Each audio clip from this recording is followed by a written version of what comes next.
పెళ్ళాన్ని కొడుకుని అదుపులో పెట్టుకోవడం చేత కాదు కానీ నువ్వు నన్ను అంటున్నావా? ఎక్కువ మాట్లాడుకో. మా నాన్న అన్నావంటే మర్యాద దక్కదు. పోరా, ఏంట్రా నువ్వు నాకు ఇచ్చే మర్యాద? పోరా బయట. మీరు ఆగండి, గొడవలొద్దు. రాపెద్దమ్మాయి బాబు, ఈ ఇంట్లో నాకు వాల్యూ లేదు, ఇంటల్లుడిగా నాకు గౌరవం లేదు.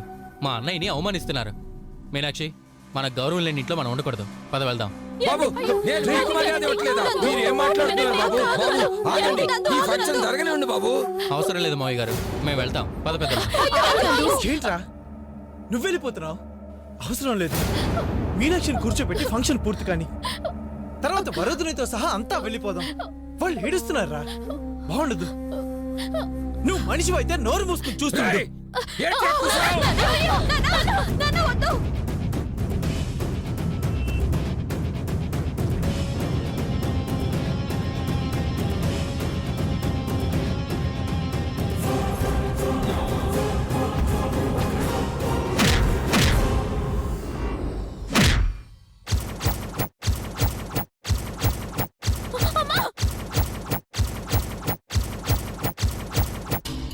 గోదారి, గోదారి,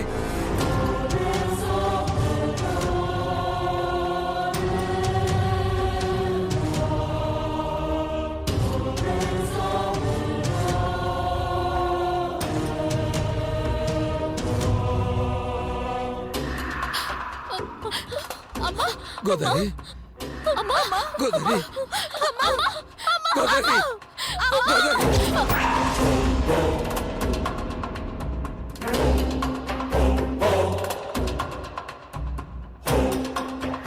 గోదారి, ఒకసారి మాట్లాడు గోదారి, గోదారి, గోదారి, గోదారి.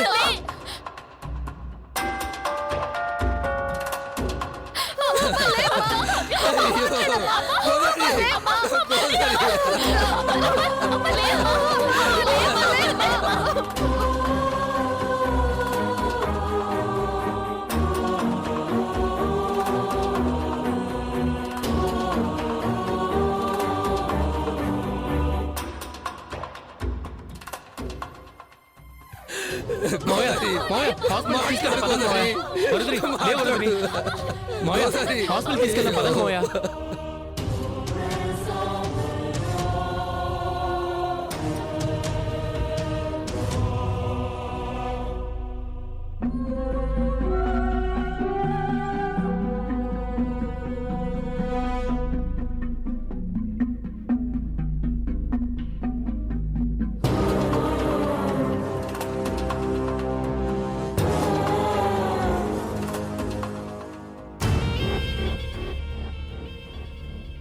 గోదావరి, మధ్యలో అడ్డంగా వెళ్ళి ఇంకో అడ్డు కూడా కట్టేశావు కదే.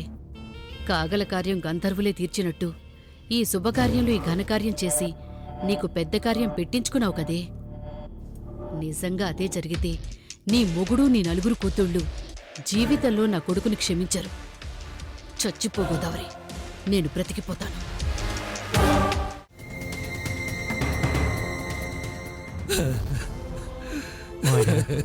అత్తయ్య గారికి ఏం కాదు, మీరు బాధపడకండి. పెద్దమ్మి, నువ్వు ఊరుకో. అత్తయ్యకి ఏమీ కాదు. ఈ టైంలో నువ్వు ఎంత ఏడవకూడదు. ఎలా ఊరుకోనండి? మొత్తానికి కారణం నేనే. అమ్మకి ఇలా జరగడానికి కారణం నేను. నా మూలంగానే ఇంత దారుణం జరిగింది. ఏంటక్క? అవునే అక్క.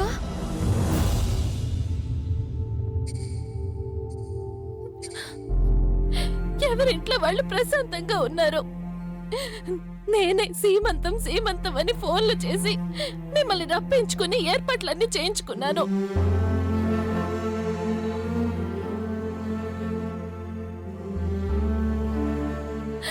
నేను రమ్మనకపోయినా బాగుండేది, మీరు రాకపోయినా బాగుండేది.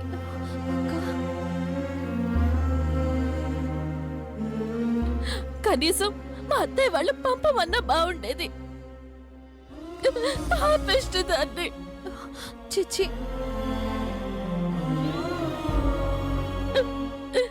నా పెళ్లి మూలంగా నీ బ్రతుకు నాశనం అయింది.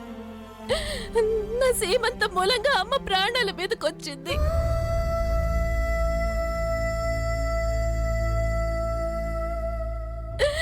చచ్చిపోవాలనిపిస్తోంది వరు. ప్లీజ్ అక్క,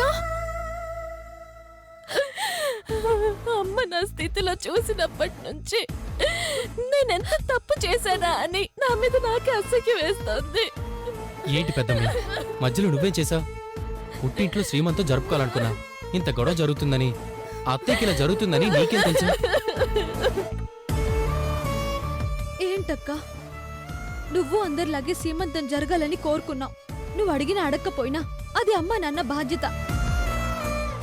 నువ్వు ఫోన్ చేయకపోయినా వచ్చేవాళ్ళు, తీసుకెళ్లేవాళ్ళు. అక్క, లేనిపోనివన్నీ ఆలోచించుకొని నీ మీద నిందలెందుకు వేసుకుంటున్నావే?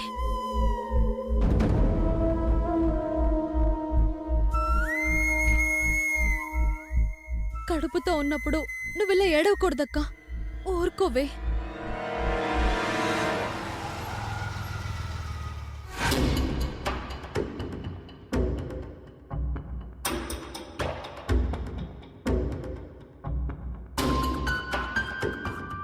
ఏంది పెద్దమ్మి, ఏం మాట్లాడుతున్నావు?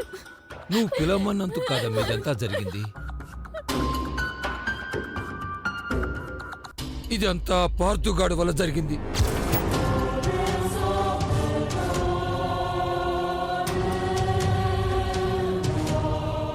అందరం సంతోషంగా ఉన్నాం, అంతా కలిసి సంబరం జరుపుకుంటున్నాం. అంతలోనే ఉపద్రవంలా వచ్చి పడ్డాడు.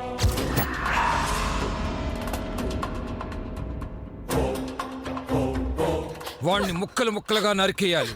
కనపడితే కాళ్ళు, చేతులు, తల, మొండు అన్ని వేరు చేసి కాకులకు గెద్దలకు వెయ్యాలి.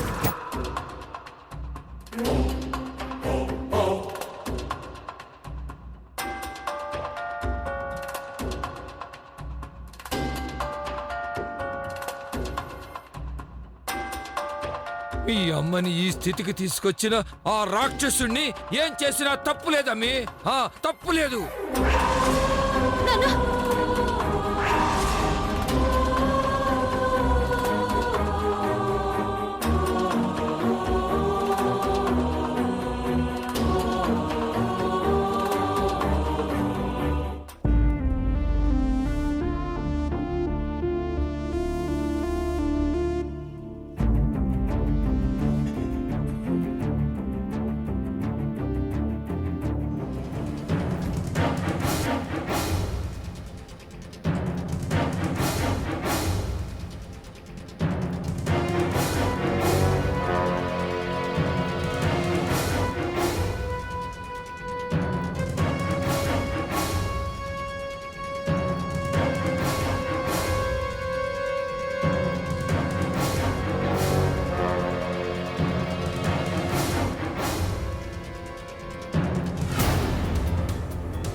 సిస్టర్, అర్జెంటుగా ఈ మెడిసిన్స్ తెప్పించండి.